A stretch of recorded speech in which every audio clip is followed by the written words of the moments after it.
Hi guys, good evening, and welcome back once again to the EdWord. I'm your host, Eddie, and in tonight's video, I'll be discussing what I thought of the latest and very interesting episode of the hit show Evil, which dropped a new episode today on Paramount Plus. Excuse me. I would have uploaded this video a lot earlier today, but unfortunately I experienced some technical problems with my Paramount Plus account, but it got resolved, thankfully, and I was able to enjoy this episode without any problems, and I just got done watching it, really liked it, and I want to share what I thought about it with you guys. And before I begin, of course, please be warned, this is a spoiler-filled review, so if you're not caught up on Evil by this episode, the most recent episode, or the past couple episodes, you might not want to keep watching or listening, because I will be discussing spoilers. That being said, you have been warned. Let's dive right back into it.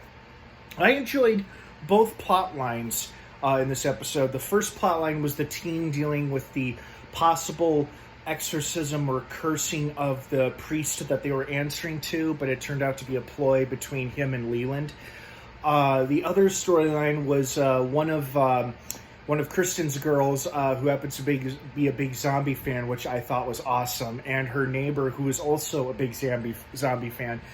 They seem to take it upon themselves to deal with like a small zombie outbreak within the vicinity of their own homes, which I thought was pretty funny, the way it was handled and how they addressed it.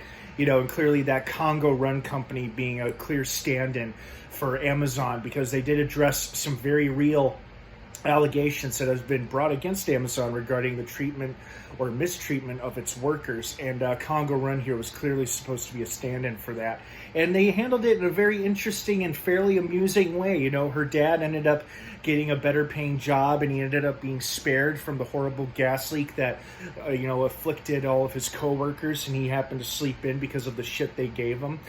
And, of course, it became ironic in the end how he became just as nasty as the previous boss that they had when he was bossing people from the comfort of his home, which was also probably a sign showing us the coronavirus pandemic must have began or was close to beginning right as they wrote or filmed this episode. And I wonder how much of COVID we'll see present throughout the rest of this season, if at all, but that was just an interesting observation that I noticed. The other thing I liked about this episode was that, I thought for a while at first this was just a good case where it was a prime example of where the team does have to assess cases, whether it's psychological, demonic, or something else. And in this case, it was both psychological and something else. The priest with the gambling problem and debt, and then being in cahoots with Leland because he was trying to get out of that said debt and whatnot. But I do love how that sassy, awesome, hilarious nun got involved in the exorcism. And I thought at first maybe that really was holy water, and it was affecting Leland in a way that he and our characters could not have foreseen. But then I also thought, what if she actually filled it with like sulfuric acid or some kind of irritant, chemical irritant, just to get that reaction out of him and just to give those guys the impression that he was indeed demonically possessed and that they were doing the right thing. And sure enough, after her conversation with David, and we see her putting back the ammonia in the cleaning bottle, I was like, that's what you did. Yeah, that shit raw on your hands and skin would hurt like hell and probably cause that acidic reaction. So that was cool. I mean, it didn't outright confirm Leland was possessed, but it was pretty funny to see him in pain for once, or for him to see, show genuine fear. But I loved that the reason why she did it was to inspire more faith and confidence for David, both within himself and within his team.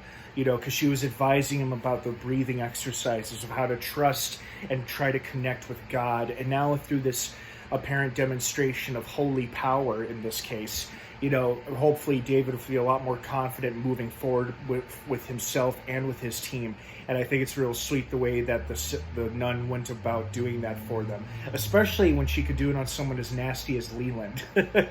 Oh, God, and I cracked up with his line where he's like, I ordered some 40-pound weights. I don't use them. I just like to see people try to deliver them. I'm like, God, what a nefarious little shit you are.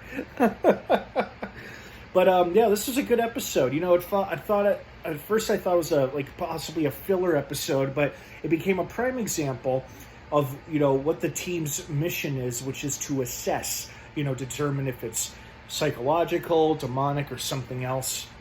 In this case, it was a little bit of both. And I enjoyed it thoroughly. I didn't enjoy it as much as last week's episode, which is so far still my all-time favorite episode of this season so far.